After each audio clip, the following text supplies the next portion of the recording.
French విప్లవాన్ని చరిత్రలో రక్తపాతరహిత విప్లవం అని చెప్తుంటారు. భారతదేశపు స్వతంత్రాన్ని కూడా రక్తపాతరహిత స్వతంత్రం అని చెప్తుంటారు. చరిత్రకారులు ఎలా కావాలంటే అలా రాస్తారు. ఎంతోమంది ప్రాణాలు అర్పించినటువంటి భారతీయ స్వతంత్రం, అలాగే ఎంతోమంది కార్మికుల ప్రాణాలు అర్పించినటువంటి ఫ్రాన్స్కి సంబంధించినటువంటి తిరుగుబాటు చివరిలో ఎవడో ఒకళ్ళ పేరు మీద నడిపేసేసి వీళ్ళ వల్లనే సాధ్యమైందని చెప్పేటువంటి చరిత్రకారుల పుణ్యమని చరిత్ర వక్రీకరణకు గురవుతుంది.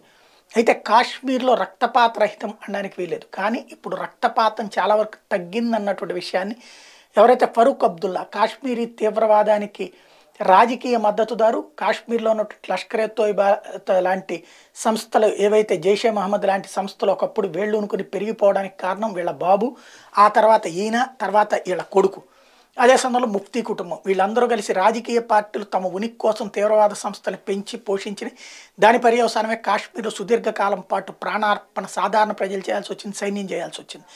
ఏదైతే ఆర్టికల్ 370-35 తీసేసిన తర్వాత ఇప్పుడు అక్కడ పోలీసులు భారత రాజ్యాంగం ప్రకారం పనిచేస్తుండో ఇతర రకాలన్నటువంటి పనులన్నీ కలిపి ఇప్పుడు కథ మారుస్తోంది. దీంతో ఈ విషయాన్ని లడాఖ్కి సంబంధించినటువంటి ఎంపీ, భారతీయ జనతా పార్టీ తరఫున గెలిచినటువంటి ఎంపీ పార్లమెంటు వేదికగా ప్రశ్నించారు. అబ్దుల్లా చెప్తున్నటువంటిది ప్రశాంతత కరువైందంటున్నారు. ఇంతకుముందు రక్తపాతం గుర్తులేదా? ఇప్పుడు రక్తపాతం ఏ మేరకు ఉంది? ఇప్పుడు తీవ్రవాది చేస్తున్నాడు, ఇప్పుడు సాధారణ ప్రజలు ప్రాణాలు తీసేవాళ్ళు. ఇప్పటికే అట్లాంటి తీవ్రవాద ఆకస్మిక దాడులు జరుగుతున్నా ఆర్టికల్ 370 రద్దు తర్వాత ఇప్పుడు అట్లాంటి తీవ్రవాదులు వేటాడుతుంటే మీకు ఎందుకు నచ్చట్లేదు?